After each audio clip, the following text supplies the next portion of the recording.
அனைவருக்கும் வணக்கம். சிற்பக்கலையின் கைவண்ணம் சென்னை மாதவரம்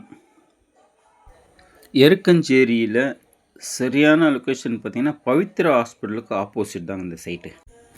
என்னென்ன மாடல் எப்படி செஞ்சுருக்கோன்னு பார்ப்போம் வாங்க. இது தாங்க சைட்டு. இது வந்து சர்ச்சுங்க. இது வந்து ஒரு சர்ச்சு சைட்டு. இதில் வந்து நமக்கு ஃபாதருக்கு தெரிஞ்சவர் வந்து கேட்டிருக்காங்க. ஒரு இன்ஜினியர்கிட்ட கேட்டிருக்காங்க. அவர் இன்ஜினியர் என்ன அறிமுகப்படுத்தியிருக்கார். அப்புறம் கூப்பிட்டு இந்த மாதிரி ட்ராயிங்கெல்லாம் காமிச்சிருந்தாங்க.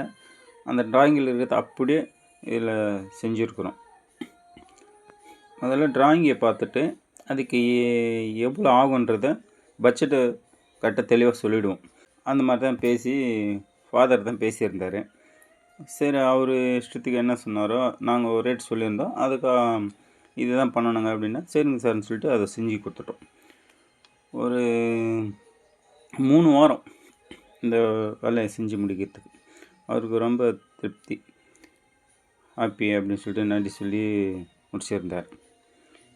ஃப்ரண்ட்டில் இந்த சைடு 2 பக்கம் தான் இதில் வேலை. அந்த ட்ராயிங்கில் உள்ள வேலை அப்படியே செஞ்சு கொடுத்துருக்கோம். மாதவரம் மட்டும் இல்லைங்க, சென்னை முழுவதும் செஞ்சிட்ருக்கோம். Minjur to Chengalpattu all surrounding Chennai முழுவதும் செஞ்சுருக்கோம். நிறைய சைட் செஞ்சுருக்கோம். இப்போ தான் சமீபத்தில் தான் வீடியோ போட்டிருக்கோம். இதுக்கு முன்னாடிலாம் வீடியோ போடலை. யாருக்கு தேவைனாலும் சிற்பக்கலை அழைங்க. இந்த மாதிரி சிறப்பாக செஞ்சு கொடுக்கறதுக்கு ரெடியாக இருக்கிறாங்க. ஒரு சில சைட்டில் நேரம் இல்லாமல் துவைச்சிட்ருப்பாங்க. யாரை வச்சு பண்ணலாம், நேரம் இல்லையே, ரொம்ப ஃபாஸ்ட்டாக பண்ணணும் அப்படின்னு. சிற்பக்கலையை வச்சிங்கன்னா போதுமானது. முடிஞ்ச வரைக்கும் ரொம்ப ஃபாஸ்ட்டாக பண்ணுவாங்க. எல்லாருமே ரொம்ப ஸ்பீடான ஆட்களாக வச்சுருக்காங்க. நேரம் குறைவுன்றதை சொல்லிட்டிங்கன்னா ஸ்பீடாக செஞ்சு முடிச்சிருவாங்க சிற்பக்கலை. அண்ணா நகர், அம்பத்தூர் இந்த சரௌண்டிங்கில் வருஷம் முழுதும் தொடர்ந்து அங்கே தான் இருப்போம். வீடியோ பார்த்த நண்பர்கள் அனைவருக்கும் நன்றி. அடுத்த வீடியோவில் பார்ப்போம்.